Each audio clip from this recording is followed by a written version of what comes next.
2000-ൽ Toyota പുറത്തിറക്കിയ ഒരു വാഹനമാണ് ഹൈലാൻഡർ എന്നുള്ള വാഹനം. അതിൻ്റെ ഏറ്റവും ലേറ്റസ്റ്റ് വേർഷനായ 2024 മോഡലാണ് എൻ്റെ പിന്നിൽ നിൽക്കുന്ന ഈ ഒരു ടയോട്ട ഹൈലാൻഡർ. ഏകദേശം 2.4 ലിറ്റർ ടർബോ എൻജിൻ ഫുള്ളി ഹൈബ്രിഡായ ഈ ഒരു SUV-യുടെ ദൃശ്യങ്ങളാണ് ഈ വീഡിയോയിൽ നമ്മൾ കാണാൻ പോകുന്നത്.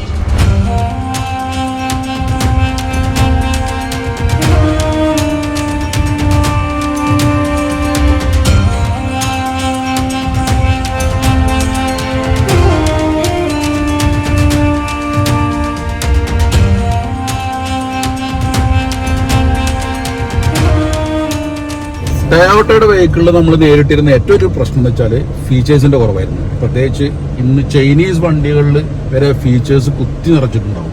ഹുണ്ടായി പോലത്തെ വണ്ടികളിലൊക്കെ എന്നോ വർഷങ്ങൾക്ക് മുൻപ് തന്നെ വന്ന പല ഫീച്ചേഴ്സും ടയോട്ടയുടെ വെഹിക്കിളിൽ നമുക്ക് കാണാറുണ്ട്. പക്ഷേ ഈ ഒരു വണ്ടിയിൽ അതൊക്കെ തിരുത്തി കുറിച്ചിട്ടുണ്ട്. ഫീച്ചേഴ്സ് പോലത്തെ ട്രാക്കിംഗ് സിസ്റ്റങ്ങളുള്ള ഒരുപാട് സിസ്റ്റങ്ങൾ ഈ മോണിറ്റർ തന്നെ നിങ്ങൾക്ക് കണ്ടാൽ മനസ്സിലാവും. വളരെ വൈഡായിട്ടുള്ള ഒരു മോണിറ്ററാണ്. അതിലുപരി ഈ ഒരു വാഹനത്തിൻ്റെ കംഫർട്ട്, ആ ഒരു ഹൈറ്റിൽ ഇരുന്നിട്ട് നമുക്ക് ഡ്രൈവ് ചെയ്യുമ്പോൾ ലാൻഡ് ക്രൂസറിലൊക്കെ ഇരുന്ന് ഡ്രൈവ് ചെയ്യുന്ന ആ ഒരു കംഫർട്ട് ഈ ഡ്രൈവിങ്ങിൽ ലഭിക്കുന്നുണ്ട്.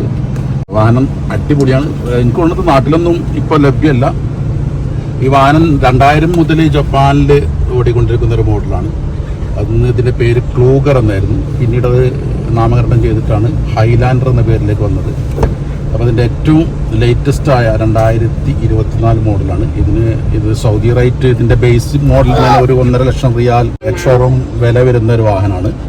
അതിൻ്റെ ഫുൾ ഓപ്ഷൻ വരുമ്പോൾ ഏകദേശം 2 ലക്ഷം റിയാലിൻ്റെ മുകളിൽ, അതായത് ഇന്ത്യൻ്റെ ഒരു 50 ലക്ഷം. ഇന്ത്യയിലൊന്നും 50 ലക്ഷത്തിന് ഈ വണ്ടി കിട്ടില്ല. മിക്കവാറും CR കൊടുക്കേണ്ടി വരും ഇന്ത്യയിൽ ഇറങ്ങുകയാണെങ്കിൽ. പക്ഷേ എന്തായാലും ഇന്ത്യയിലേക്ക് ഇറങ്ങിയാൽ തീർച്ചയായിട്ടും ഒരുപാട് ആളുകൾ ഈ ഒരു വാഹനം പർച്ചേസ് ചെയ്യുന്നുള്ളത് ഷുവറാണ്.